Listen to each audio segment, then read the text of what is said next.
So let's say that you want to be a better writer. That's a goal that I think a lot of people have, but they often struggle to figure out how they can get there. It just feels like they're missing something, like maybe there's some secret formula that they could follow, and that would finally make them a pretty decent writer. I think that there is a method for becoming a better writer, and I'm going to share what I've sort of picked up over the years with you, but there's no easy route to it. I like to actually read books that are about the art of writing. I really like Ursula K. Le Guin's Steering the Craft. And that's actually a book that helps to teach you how to write a little bit. And I like Stephen King's On Writing as kind of a personal reflection on writing, along with some practical tips. And what you find is that there is no secret formula, and individual routines and methods are going to vary. So to talk about becoming a better writer, I think we have to talk at a fairly high level of generality, but I still think that some of these tips should be useful for you. So my first tip is that if you want to be a good writer, you need to be a good reader. And that means, one, you need to be a dedicated reader. You need to try to read quite a bit, really, if you want to write. You need to expose yourself to a wide range of writing. So even if you're interested only in writing fiction, you need to read good nonfiction. You need to read genre fiction. You need to read literary fiction. You need to sort of immerse yourself in the wider world of words. And you need to make sure also, though, that all of that writing, or at least a lot of it, is pretty good stuff. Your taste and your style and your voice are going to be formed by what you read. And so we want to make sure that we're kind of taking in a high quality literary diet as we sort of strive to become better writers.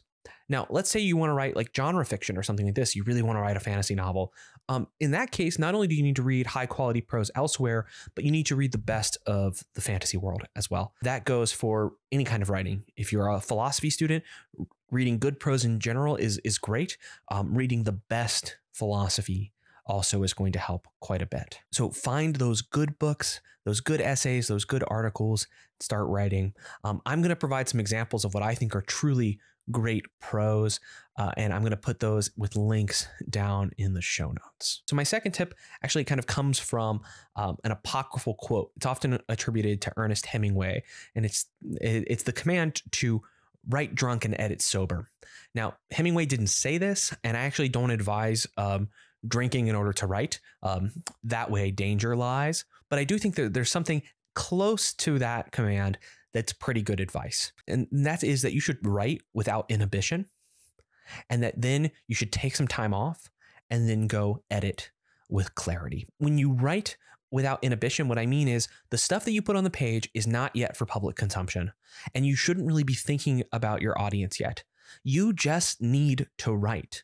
A lot of people suffer from a kind of anxiety on the blank page. That first page is the hardest one. Putting any words on it, it almost feels like you're tainting it with what frankly is probably pretty bad writing when we first get started.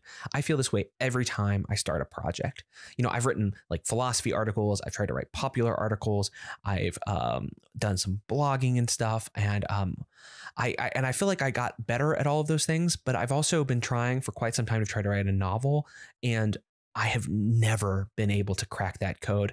And I just feel this kind of tension when I write, but I'm at my best there when I just make myself write. So try to write without inhibition as much as you can, really. I followed a pretty strict writing schedule when I was working on my dissertation. I wrote about 2 hours a day for a period of my life. And that was really useful. The rule wasn't that it was 2 hours of great prose.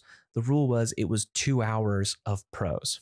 You can only write without inhibition, though, if later on you are going to come back and edit, and you need to edit, like I said, with clarity.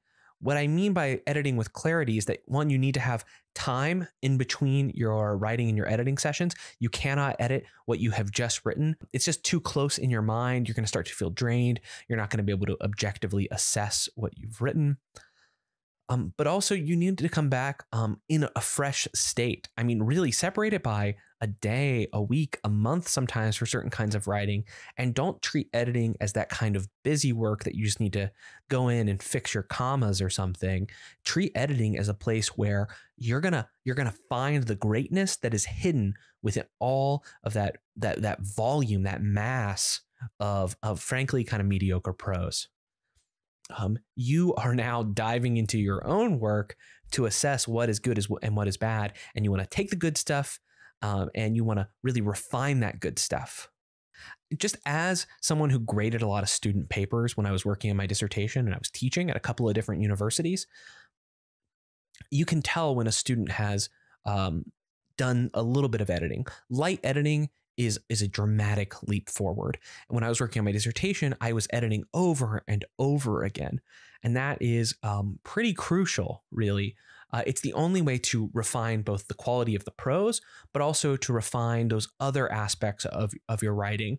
So in the case of writing philosophy, for me, it was about making my arguments clearer, about engaging more thoroughly with other sources, about anticipating objections and providing replies.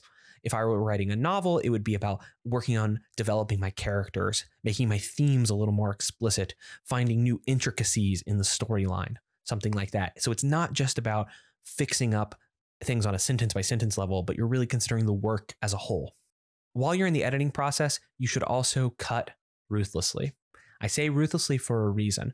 A lot of us think that every good idea we have has to make it into this essay, or every interesting plot moment we have has to make it into our novel. That just isn't true. And in fact, adding too many good things into a work can detract from the work as a whole, and it will actually mean that none of those good things can be properly appreciated.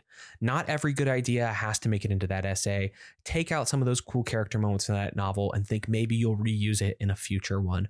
Really being able to look at your own work and say, I like what I did here, but it doesn't serve the purposes of the work. That is a really big step. It's something we have to train ourselves for, obviously.